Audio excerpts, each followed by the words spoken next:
Olá, sejam todos muito bem-vindos. Estou aqui junto com vocês para dar ouvidos a mais este diálogo filosófico. Aproveitando, este é o segundo, terão mais 2 antes de eu começar a postar aqueles novos. Hoje nós trataremos sobre a consciência. Vamos refletir juntos. Hoje nós vamos conversar acerca da consciência.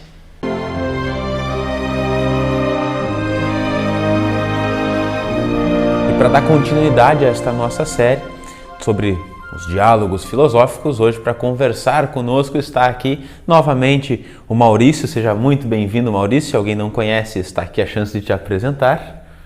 Muito obrigado mais uma vez pelo convite. Aí. E à minha direita aqui o Cristiano também, se ainda não conhece, está agora a sua chance. Muito obrigado pela presença e pela oportunidade da conversa. Saudações aos colegas, saudações a todos. É uma honra estar aqui. E o diálogo irá fluir.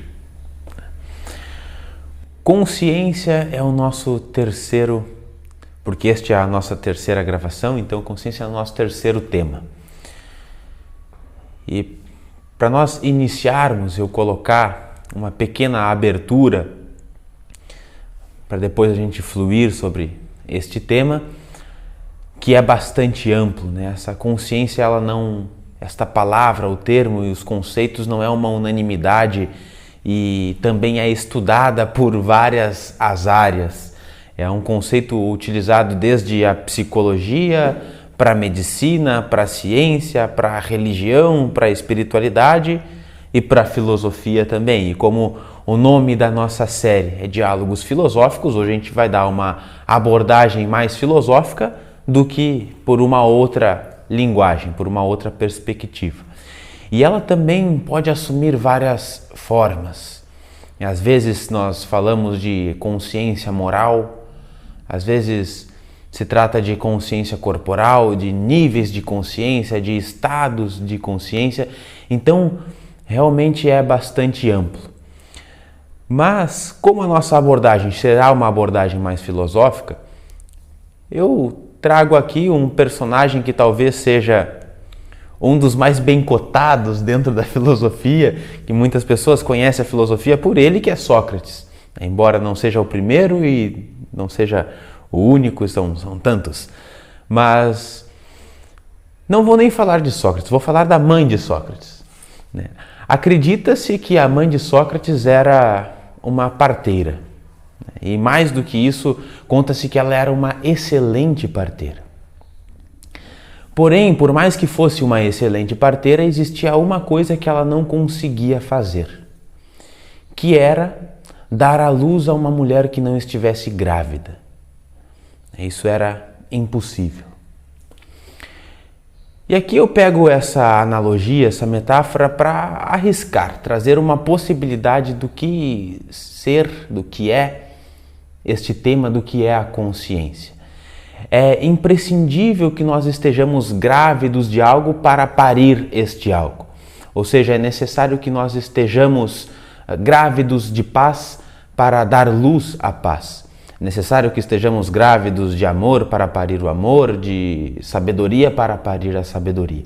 E o que é estar grávido, né? O que é uma mulher grávida, ou o que é nós estarmos grávidos, é nós estarmos gestando algo internamente, gestando algo no nosso ventre, seja no ventre da nossa mente, do ventre da nossa psique ou do nosso corpo.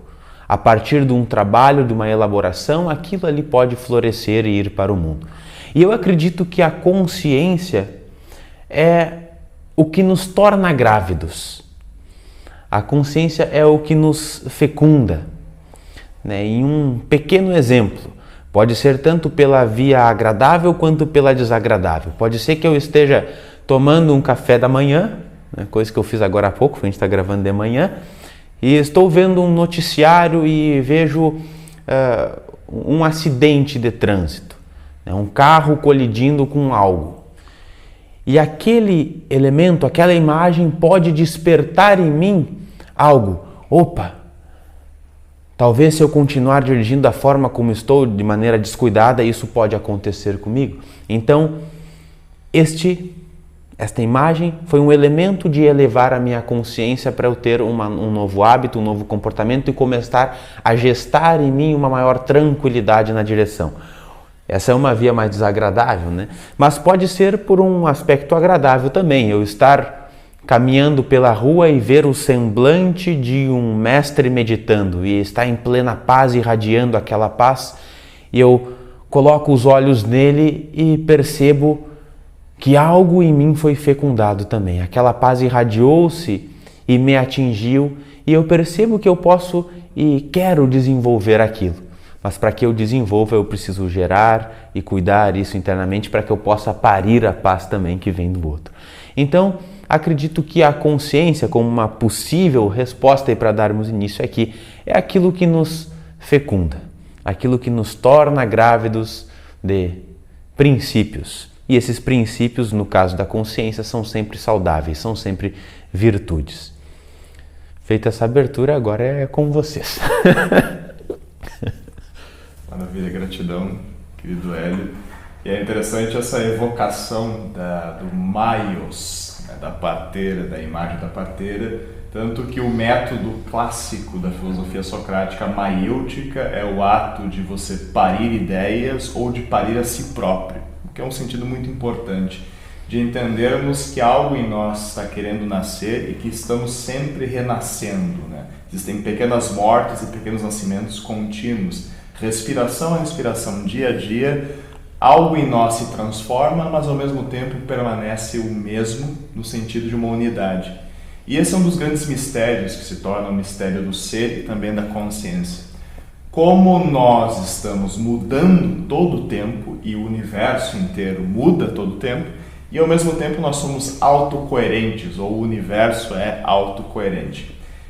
Essa questão da unidade, da igualdade, da diferença, da unidade e da mudança é uma questão muito antiga, tanto que Parmênides, grande filósofo pré-socrático, dizia com muita insistência: tudo é um, o ser é como uma grande esfera, completa e perfeita.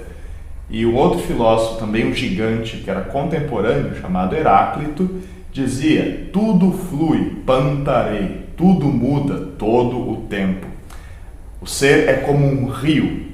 E como nós conciliamos, né? Esse rio está dentro da esfera, a esfera está boiando no rio, ou só existe a esfera e só existe o rio? Dentro e fora de nós? Essa é uma pergunta importante. Nós somos uma esfera completa, a nossa realidade ela é completa em si mesma, ou nós somos um rio que flui dentro de uma teia de rios que se entrelaçam, de uma esfera que talvez não seja tão fechada como nós imaginamos? E aí vem uma questão importante que diz respeito a onde está a consciência. Primeiro, o que é a consciência, e segundo, onde está a consciência. E essa pergunta na filosofia tem 3 planos.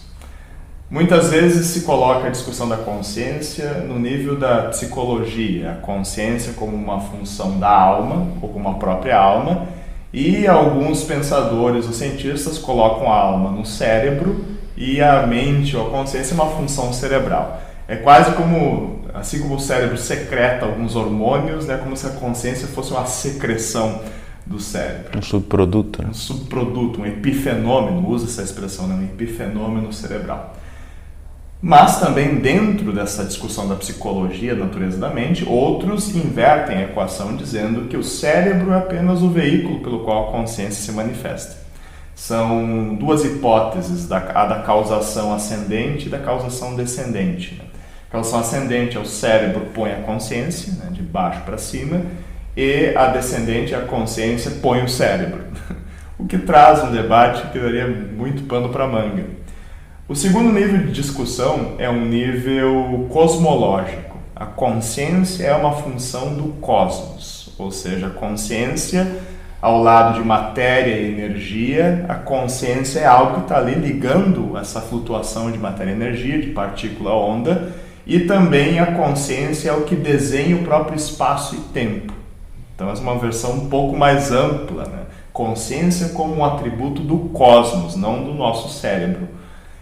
E o terceiro nível, que engloba os outros 2, é o nível ontológico, ou seja, é o ser, que envolve todas as realidades, todos os níveis, todos os estados, não necessariamente o que nós entendemos por cosmos, ou seja, esse universo que nós vemos não é o conjunto total dos universos. Então, o ser abarca os indivíduos, a coletividade, abarca as mentes e a natureza. E aí, se a consciência estiver nesse nível, entramos num viés mais místico em que podemos chamar a consciência como Deus, Theos, tal, algo amplo. Então eu enunciei esses níveis de discussão porque é importante. O tema da consciência, ele vai muito mais do que, muito além da nossa cabeça e vai envolvendo muito mais aspectos do que o pensamento. Então, contribuição por hora é isso. Eu imagino que possa haver um outro nível além desses três, que é o nível do conflito e da briga. Porque todos eles, alguns discutem e não chegam num consenso. De fato. Eu gosto muito dessa concepção das civilizações antigas do panteísmo, né? A gente, como normalmente tem essa vinculação com uma religião mais monoteísta, né, de uma divindade única, quando olha para as civilizações antigas, a gente pode taxar elas de politeístas, que acreditavam em vários deuses, né?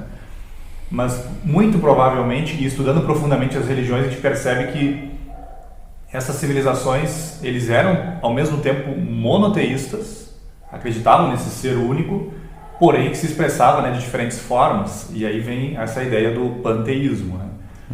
Que poderíamos dizer que é um Deus em tudo ou consciência em tudo, né? E essa grande consciência cósmica, esse grande mistério, né, se expressaria de diversas formas, em diversos seres, todos com a sua pequena cota de consciência, né? Uma cota um pouco mais limitada, digamos assim, em relação a essa grande consciência universal. Eu não cheguei a estudar muito a fundo ainda a física quântica, mas gosto muito das concepções do que eu já estudei até o momento. A física quântica considera justamente isso, né, de que a consciência não é um subproduto do cérebro, né? Pelo contrário, a consciência que geraria a matéria física. Essa é a concepção, pelo menos, da física quântica. E eles também consideram essa não localidade da consciência, no sentido de que a consciência, ela está em todos os locais. Não há como se a gente vai atrás da consciência, parece que ela foge, né? Claro que ela não foge, né? Mas é essa ideia de que, trazendo agora para o nível humano, é nós que temos que colocar esse foco de luz, né, que podemos chamar de consciência humana. Essa lanterna é que nós vamos ter que direcionar, e aí que está o nosso desafio como seres humanos, né? Consciência. Nós temos ciência do corpo, como falou o Hélio, nós temos ciência da mente, nós temos ciência da psique. Até que ponto, né, nós temos ciência do funcionamento desses processos? Particularmente, me estabeleço mais dentro da teoria descendente, que é isso que o Maurício colocou, de a consciência gerar a matéria, né? Aliás, é um dos primeiros pensamentos de Darwin. Depois do neodarwinismo, essa questão se transformou um pouco.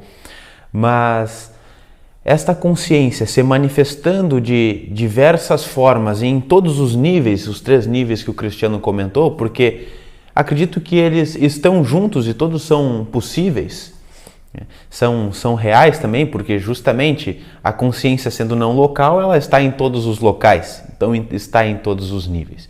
E ela pode também, então, se é assim, se manifestar de diferentes formas no ser humano. E aquelas pessoas que manifestam, digamos, um estado de consciência mais abrangente, que tem ciência de mais e mais possibilidade da sua real natureza, nós temos a ideia e a propensão de chamarmos essas pessoas de sábios, né? E aquelas pessoas que ainda estão com a consciência menos abarcante, de, quem sabe, ignorantes, porque ignoram a sua verdadeira natureza. E aí há um debate com relação a esses níveis de consciência, esses estados de consciência também, que surge a partir disso. Pegando o exemplo que eu trouxe no início da gestação, né? Eu acredito que essas pessoas mais sábias, que nós chamamos de sábios, são aquelas pessoas que estiveram e que foram fecundadas pelo universo por várias e várias situações, porque é a partir das nossas vivências que nós tomamos consciência das situações, e que mais do que isso, foram fecundadas e que geraram em seu interior e pariram muitas virtudes. Aquelas pessoas que são vistas como ignorantes, acredito que também foram fecundadas, mas ainda não gestaram e não deram luz a todas essas virtudes, porque as possibilidades e as oportunidades o universo ele dá as mesmas para todos, né? Mas o que a gente vai fazer com isso, bom, aí é uma escolha nossa. E isso é muito verdadeiro se a gente for analisar várias tradições e vários filósofos também. Eu lembro de uma frase de Jung que diz agora que o despertar da consciência não acontece sem dor, né? As pessoas vão evitar ao máximo para enfrentar a sua alma. Ninguém se ilumina por imaginar figuras de luz, mas sim por tornar consciente e enfrentar as suas sombras. E a consciência, quando nós tomamos consciência de algo, nós observamos algumas sombras nossas, mas precisamos fazer algo com isso. Quando olhamos para ela e transformamos ela internamente, nós expandimos, né? Nós damos luz a algo melhor, a novos hábitos e hábitos mais virtuosos. E quando nós estendemos, por exemplo, a paz a partir de nós, essa paz é uma extensão nossa, ela passa a ser parte nossa. Então ela vai começar a permear todas as outras atitudes que eu tiver, todos os meus relacionamentos, meus pensamentos e assim por diante. Então acredito que esse debate entre sábio e ignorante são questão de estados de consciência e de alguém que trabalhou e elaborou mais as suas sombras. Com certeza.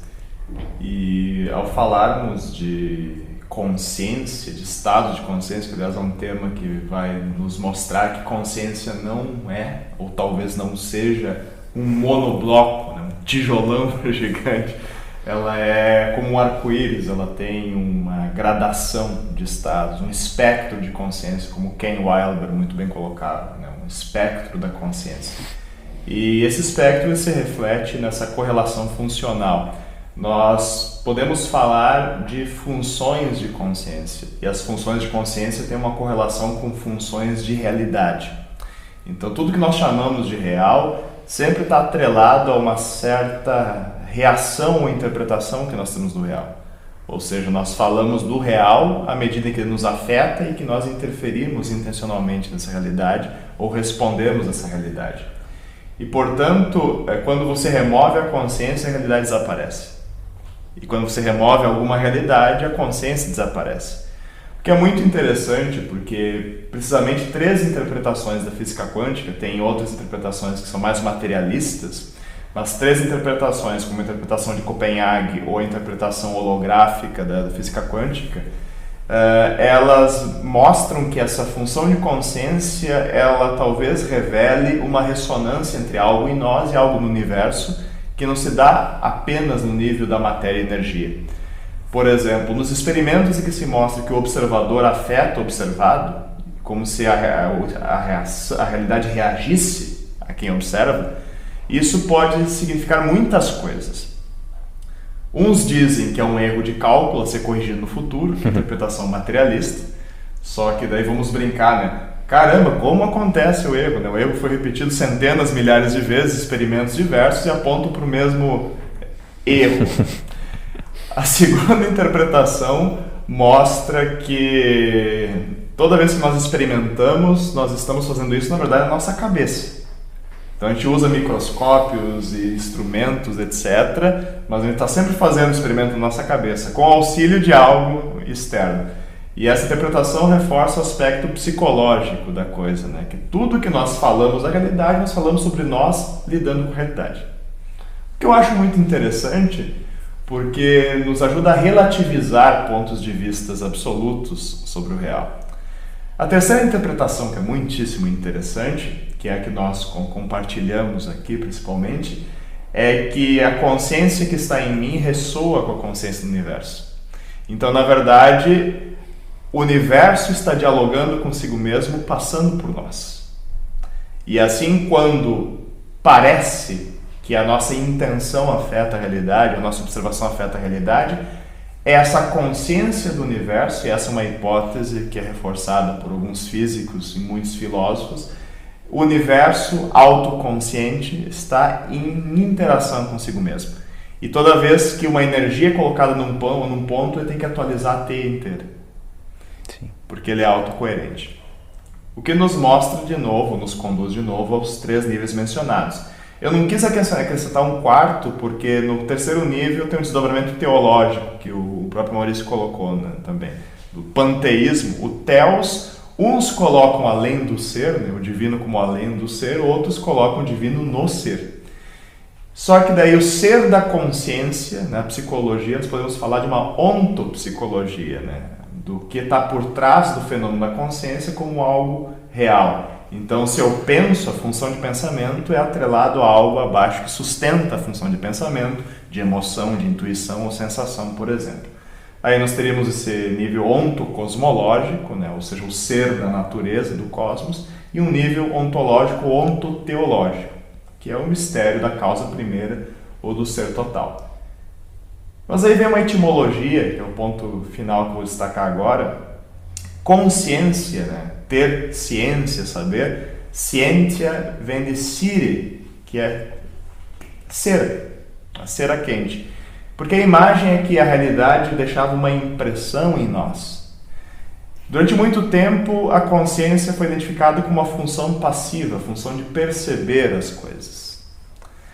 Porém, ela tem uma função ativa. Da mesma forma que a realidade imprime algo em nós, nós imprimimos algo na realidade. Então, essa função de carimbo ser, ela vai se invertendo, né? Nossa posição ativa e passiva, ela dança nas nossas interações. É importante dizer isso porque os latinos traduziram o termo grego, na verdade um termo trino, que é phren, sínesis e psique. São 3 termos com 3 significados distintos. Sínesis significa a consciência como uma contínua atenção dirigida à realidade, como esse processo de contínua atenção. O termo phren era a mente, pensamentos e coisas, essas flutuações da consciência, o que vem, por exemplo, frenologia, o estudo da mente, ou esquizofrenia, né? Mente quebrada. E finalmente nós tínhamos esse termo psique, de onde deriva a psicologia.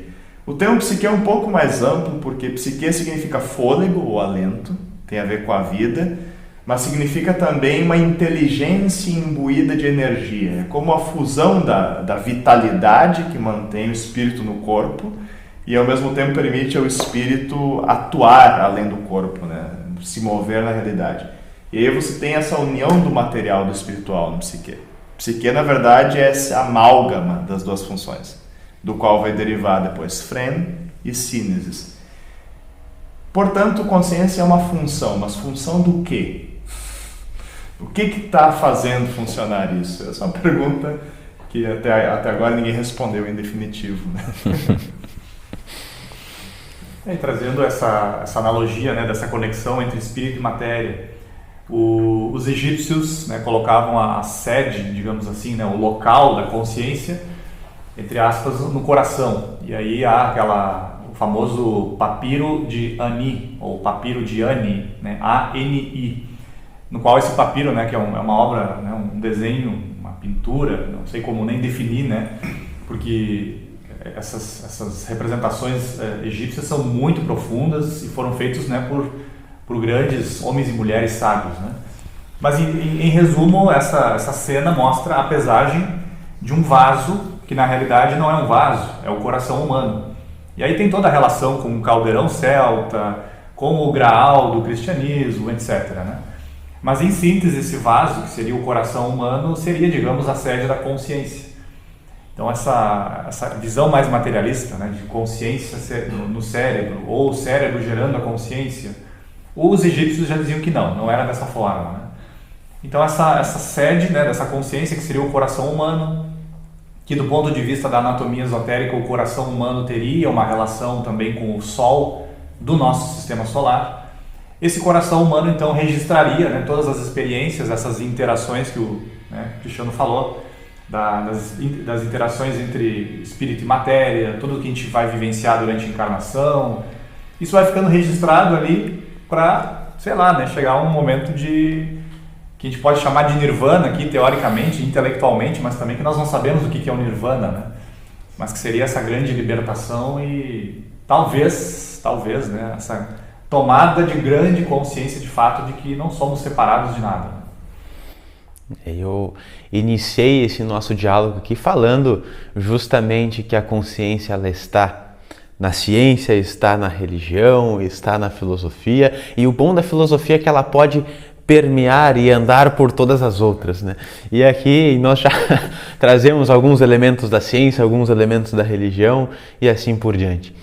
Aquilo que o Cristiano trouxe da nossa consciência estar conectado com a consciência do todo, e a partir do momento que temos uma ação, há necessidade de ter uma informação do todo para o todo, que alguns chamam de feedback, né? Dizendo que consciência é feedback, é aquilo que nós fazemos, e a alimentação, que é daquilo que nós fazemos, retorna a nós e ao todo, tem uma grande ligação com o tema que nós conversamos na semana retrasada, né? Que é o karma, né? Os frutos das nossas ações, que pode ser entendido assim também, ele pode acontecer justamente porque existe uma conexão da consciência relativa à nossa personalidade com a consciência do todo, e a consciência de todos os outros indivíduos e personas com a consciência do todo também. Uma outra possibilidade de compreensão, de entendimento ou de avanço para ter um maior vislumbre do que seja da consciência e o que fazer com ela, vem do Oriente, dos estudos do Samkhya Yoga. O Samkhya Yoga são alguns pontos de vista dos Vedas, que são os conhecimentos da humanidade. E dentro do Samkhya existe algo que o Cristiano já comentou, que é essa inteligência que nós temos, mas não sabemos de onde vem. Eles chamam de Antarkarana, que é esse aparato interno, né? E esse aparato interno ele se ramifica em algumas nuances, né? Para que a gente possa entender, as nuances são Manas, Ahamkara, Buddhi e Chitta. Não vou entrar dentro desses três primeiros que eu comentei, Manas sendo a mente, este aparato que decodifica tudo que os sentidos trazem para dentro do nosso ser, o Ahamkara sendo o eu, o ego, a nossa parte mais separada, entre aspas, do todo, mais individualizada. Buddhi sendo a nossa intuição mais profunda, o discernimento profundo, o intelecto verdadeiro, que consegue ter clareza em tudo. E Chitta tem-se por tradução como os movimentos da mente, ou a nossa consciência individual, ou também os movimentos da consciência. E Chitta é composto por uma outra palavra que é Chit, C-I-T, né? E esse Chit é a consciência universal, a grande consciência cósmica, a consciência do todo, a consciência de Shiva. Mas nós, como estamos individualizados, temos esta consciência individual, portanto o Chitta, e tem dentro de todo o estofo mental, dentro de todo o tecido da mente, esses movimentos. Yoga, sendo meditação, quando nós iniciamos a meditação por sobre a nossa consciência individual, acontece algumas coisas. A primeira delas é começar a diminuir o ritmo e diminuir o movimento e a aceleração desse movimento dentro da nossa consciência individual. Então, nós começamos a aprofundar esta prática a partir da observação, a partir do silêncio, e começamos a ter mais clareza de todos os movimentos da nossa consciência interna. E eu consigo identificar com mais perfeição o que são. Por exemplo, isto aqui provém de alguns medos internos. Isto aqui tem algum elemento de verdade. Isto aqui é as minhas sombras, e assim por diante. Eu consigo identificar. Mas eu vou indo mais e mais fundo mais e mais fundo, até que eu começo a não ter mais essas oscilações da minha consciência individual e começo a me identificar com a minha real natureza. E a minha real natureza para o estudo do Yoga e do Samkhya, é a consciência do todo. Então eu salto de Chitta, da minha consciência individual, a partir de um aprofundamento, para Chit, que é a consciência do todo. E aí eu me identifico com essa consciência do universo e expando o meu estado de consciência também. Então, mais uma resposta possível para o que é a consciência, para os yogis você é consciência. Só que precisamos fazer esse percurso de aprofundar e nos identificar com a nossa verdadeira natureza. E isso pode ser um pouco complicado e assombroso, principalmente para nós que estamos muito acostumados a nos identificar com esta personalidade, com o nosso ego, porque acontece algo muito ruim para ele, porque ele começa a se dissolver, se dissipar e de certa forma morrer, e é mais ou menos o que a gente começa a fazer com ele, e aí pode surgir alguns medos, alguns anseios, mas essencialmente a resposta para os yogis é que você e eu, todos nós, somos consciência, e aprofundar nisso é o que nos liberta. Perfeito. Inclusive essa evocação do Samkhya traz a ideia da consciência como uma dança de véus ou como uma cebola. Eu gosto desse exemplo da cebola porque se nós entendermos o ser humano ou a própria realidade como uma cebola infinita, uma cebola de camadas infinitas, não é possível reduzir a cebola a uma camada e tampouco a soma das camadas, porque a cebola, enquanto viva, está sempre crescendo. Desde um certo vazio. Quem aqui já tentou descascar uma cebola quando criança e resolveu o mistério, né? De onde brota a cebola? Você vai desfazendo as camadas e chega na última camada cheio de expectativa e quando você abre não tem nada, você tem uma dobra em torno de um vazio.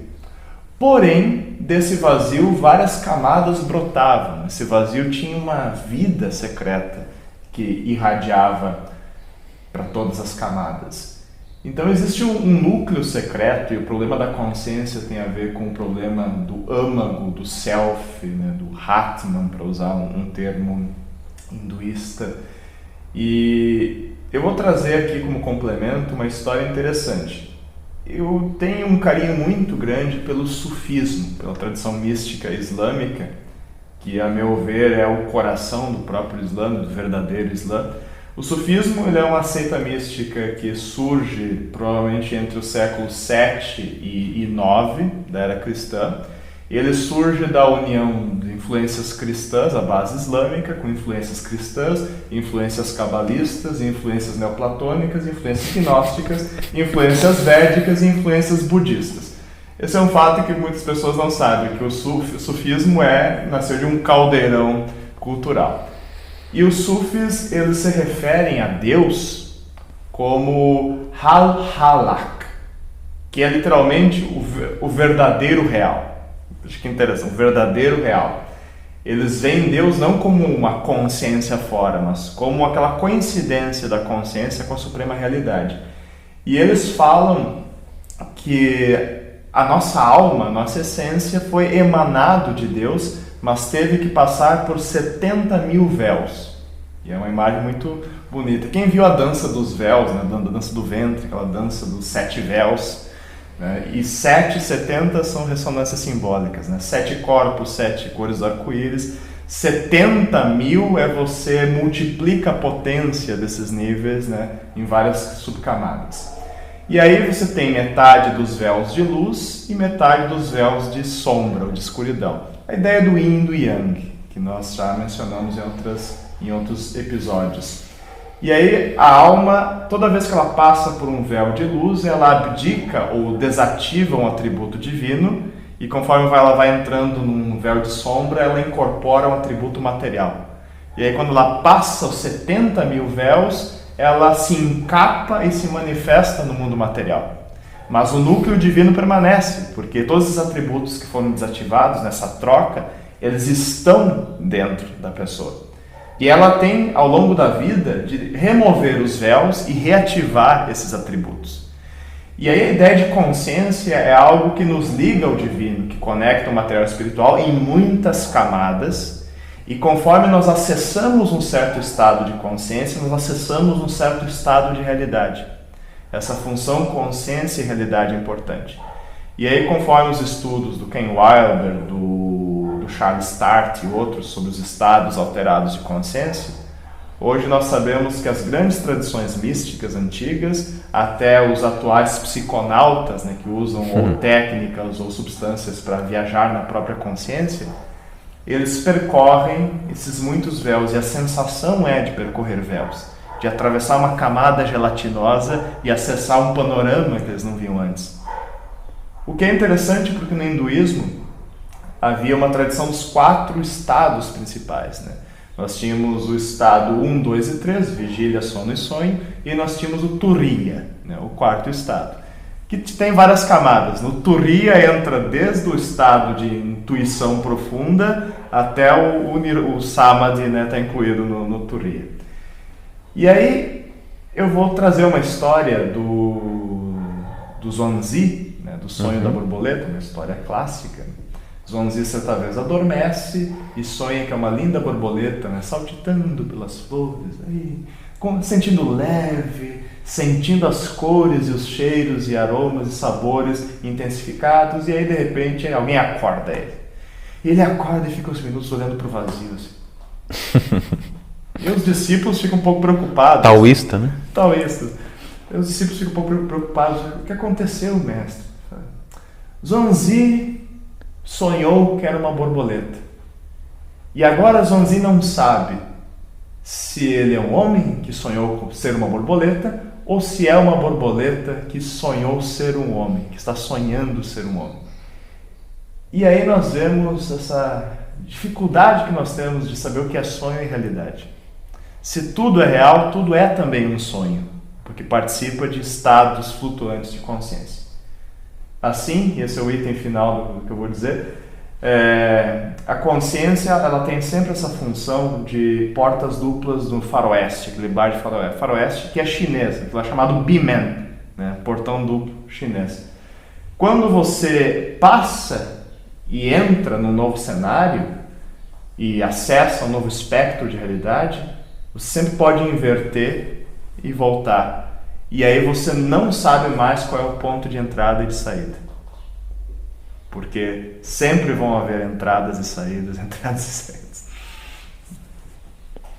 E trazendo essa analogia do número 7, né, que está presente em toda a natureza, desde as 7 notas musicais, 7 dias da semana, 7 orifícios da cabeça, etc, etc, né?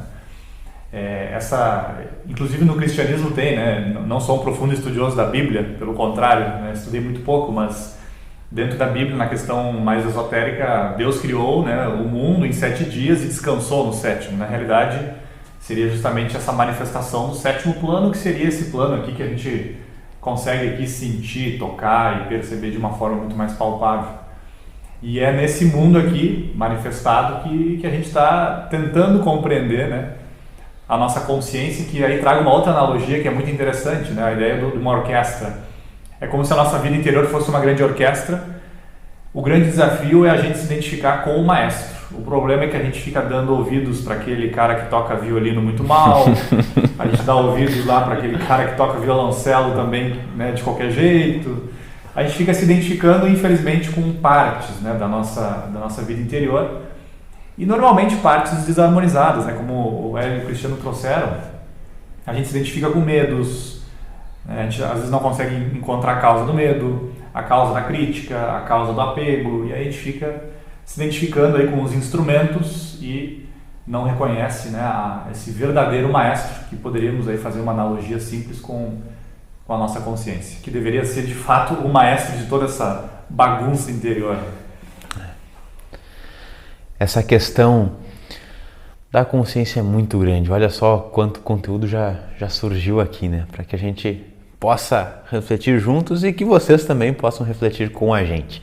Este é o intuito dos nossos diálogos, não é chegar a um ponto final, mas não finalizar a corda, não dar o ponto, deixar que se estenda, que as nossas reflexões surjam.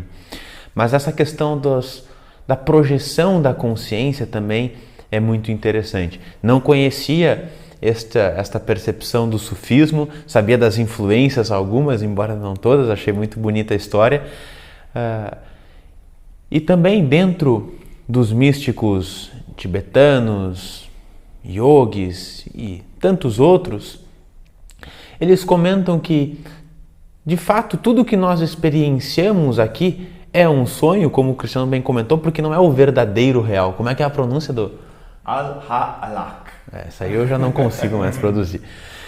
E vejo também nesses meios mais esotéricos, espiritualistas e, enfim, místicos mesmo, muitas pessoas buscando os desdobramentos ou as projeções da consciência.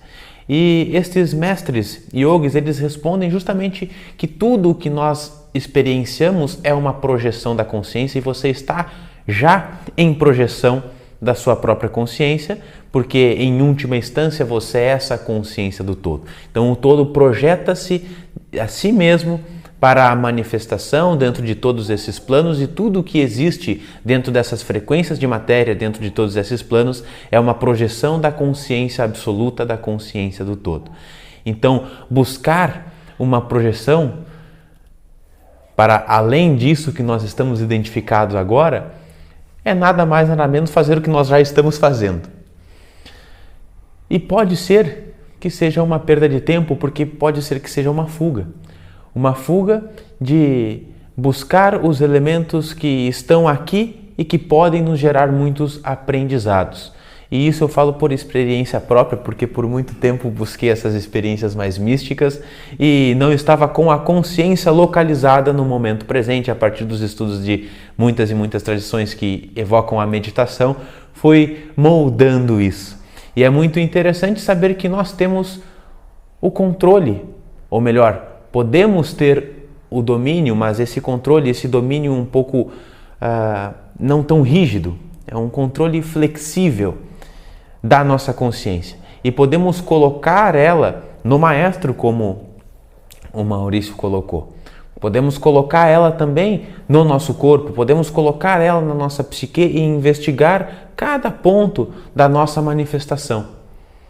E acredito que essa investigação é o que vai gerar, o que vai fazer com que a gente perceba os pontos que precisamos crescer, os pontos que precisamos avançar. Acredito que a consciência, para finalizar esse ponto aqui, é o que nos permite crescer, é o que nos permite evoluir. Sem consciência não há evolução. E nós temos a possibilidade, por termos bastante desenvolvido o atributo mental, de termos ciência da ciência, termos consciência da consciência, porque ela também se manifesta em outros níveis. Porque um objeto é também uma projeção da consciência do todo, embora ele não tenha a ciência de si mesmo. Uma árvore, os animais, têm também as consciências operando em si. Uma árvore, no caso, a consciência é apenas em nível prânico, em nível vital. Um animal já possuindo uma consciência, uma manifestação mais, de certa forma, densa, que é uma consciência também emocional, além do prânica. Os minerais tendo uma consciência estreitamente físico. E nós temos essa consciência também mental que nos permite fazer o que nós estamos fazendo aqui, que é dialogar. É muito importante, né, nós entendermos isso, nós, incluindo todos nós como buscadores, como seres humanos em evolução, que nós temos dentro de nós muitas chaves e muitas fechaduras, e de certa maneira existe uma chave principal, uma chave mestra, uma chave de ouro, e essa chave que abre todas as portas e que substitui as chaves provisórias que às vezes tomamos emprestado no mundo, é uma chave que compõe a nossa própria alma. E essa chave é a consciência de que a consciência é uma jornada, o tomar ciência de que há muitos níveis em nós, de que há muitas dimensões em nós. E essa força que nos impele a saber, evoluir, a crescer, isso que Aristóteles chamava no ser humano como essa vontade inata, essa aspiração inata à sabedoria e à felicidade. Sempre achei interessante isso em Aristóteles, né? que o ser humano aspira por natureza à sabedoria e à felicidade, não como opostas, mas como implicadas. O que vai se traduzir na tradição gnóstica, principalmente, mas já está em toda a filosofia grega, na ideia de gnosis, do conhecimento do Supremo. Um conhecimento não como distanciado, intelectual, né? Tentar aprender algo à distância, mas um conhecimento como um mergulho transformador no todo, ou no al-ahak, né? No verdadeiro real, no Kwanzen, o taoísmo usa a expressão na verdadeira realidade, mergulhar na verdadeira realidade.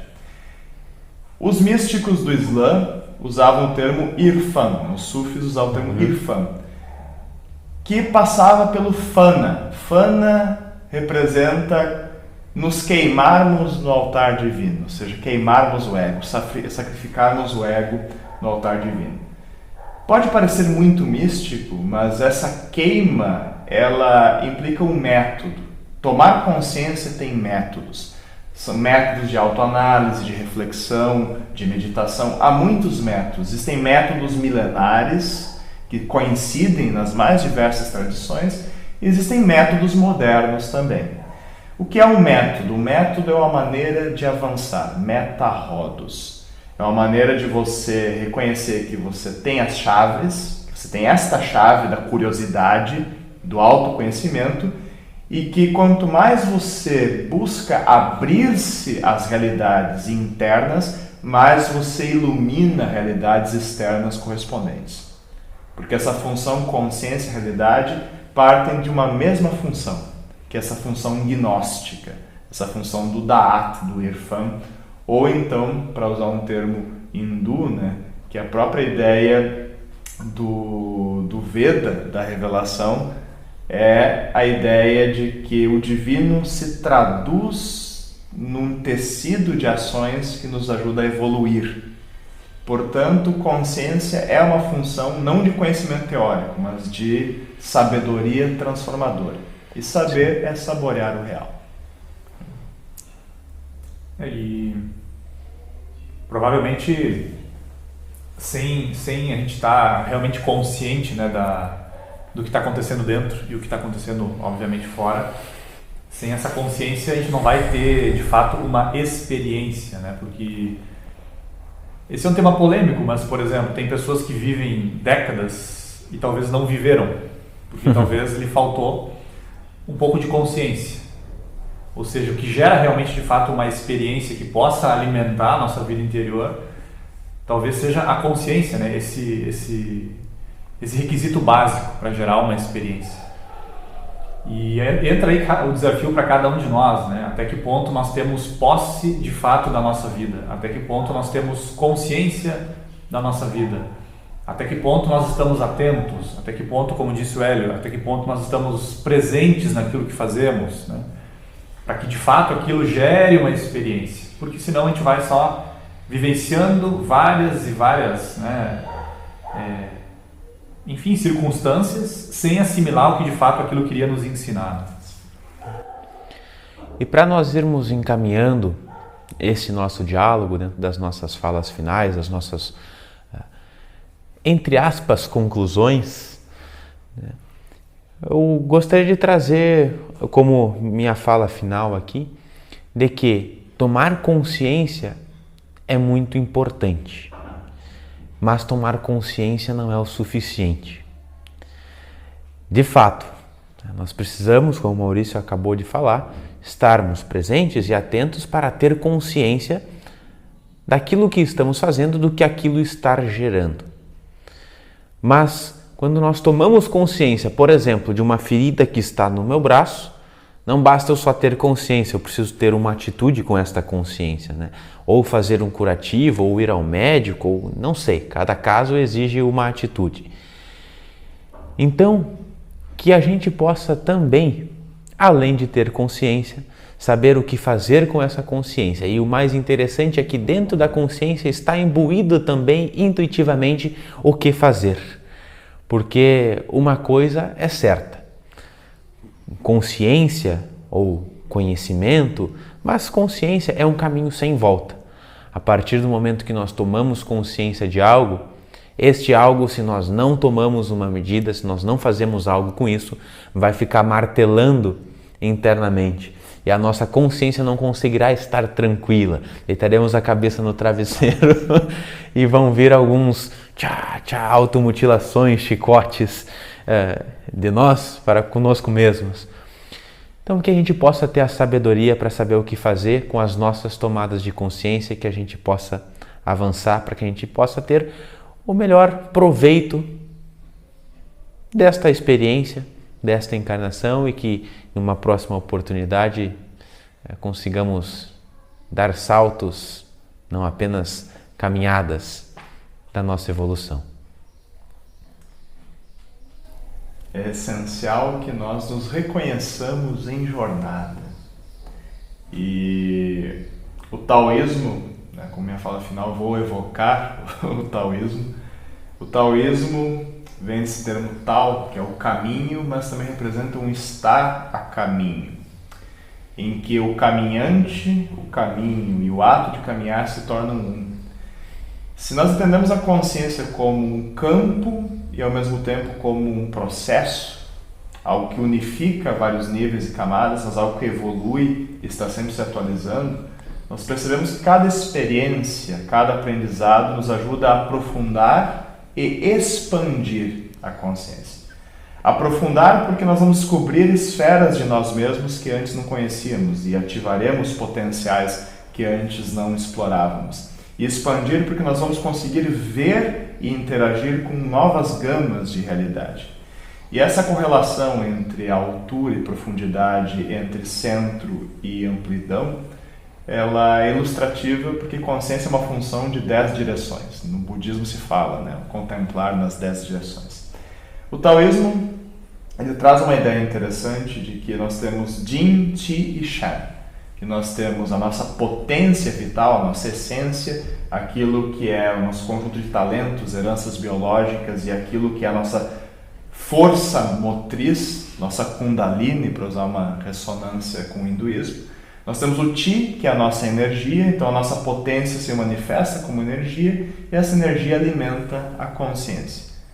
Só que o sentido contrário também acontece. O trabalho consciente refina a energia, que regenera a nossa potência, e esse movimento de cima para baixo, de baixo para cima, se integra, se complementa. E é interessante o taoísmo porque aí a via ascendente e descendente se encontram. Ter consciência, aprofundar a consciência é também trabalhar a sua energia, é trabalhar os seus talentos, é fazer o parto de si mesmo, é sentir essa fecundidade e trazê-la à manifestação e também estimular nos outros essas potências que florescem como consciências e como excelência. Então, consciência é o caminho da potência à excelência e todos nós estamos a caminho. Bom, eu vou finalizar com um termo, que hoje em dia ele é usado, mas muitas vezes talvez falta um pouco de profundidade em relação ao próprio termo, que é o termo iniciado ou iniciada. Mas de todas as grandes definições de que já vi sobre este termo iniciado, um iniciado ou uma iniciada, do ponto de vista das tradições esotéricas e iniciáticas, é justamente um ser humano que iniciou o seu processo de transcendência da etapa humana e dessa reconexão com a consciência cósmica. E de forma prática, esses iniciados, o comportamento desses iniciados era um comportamento de uma consciência fraternal com tudo, desde uma xícara, um copo, uma pedra, uma planta, etc. Que possamos conquistar aos poucos essa grande consciência fraternal de ao mesmo tempo nos considerarmos um irmão dessa cadeira aqui, mas ao mesmo tempo com essa cadeira, ou com o ser humano, ou com a planta. Esse talvez seja o nosso grande desafio, E é uma luta muito válida, árdua, que tem dor, como dizia Jung, mas que talvez seja de fato essa a nossa finalidade como seres humanos. Muito bem, então espero que esse diálogo tenha lhe auxiliado no despertar da consciência, lembrando também que esse despertar ele é infinito, ele iniciou-se, como o termo que o Maurício trouxe muito bem, iniciou, mas não tem um fim. Sempre temos camadas da cebola e assim seguiremos. Espero termos contribuído com o seu despertar em algum elemento. Esta é uma finalidade nossa aqui também. E eu agradeço muito pela oportunidade de estar conversando com vocês. Muito obrigado, Maurício. Eu agradeço mais uma vez. E é isso. E vamos aí continuar dialogando. Muito obrigado, Cristiano. Valeu. Gratidão infinita. Estamos todos numa jornada compartilhada com muito amor. Então, um grande abraço, fiquem na paz e até o nosso próximo encontro. Gostou desse vídeo? Então lembre-se de deixar o seu like, isso nos auxilia bastante, e lembre-se também de inscrever-se no nosso canal. Assim você receberá sempre os nossos novos vídeos todas as semanas. Compartilhe também com quem mais você desejar e nós nos vemos nos próximos. Um grande abraço e até mais.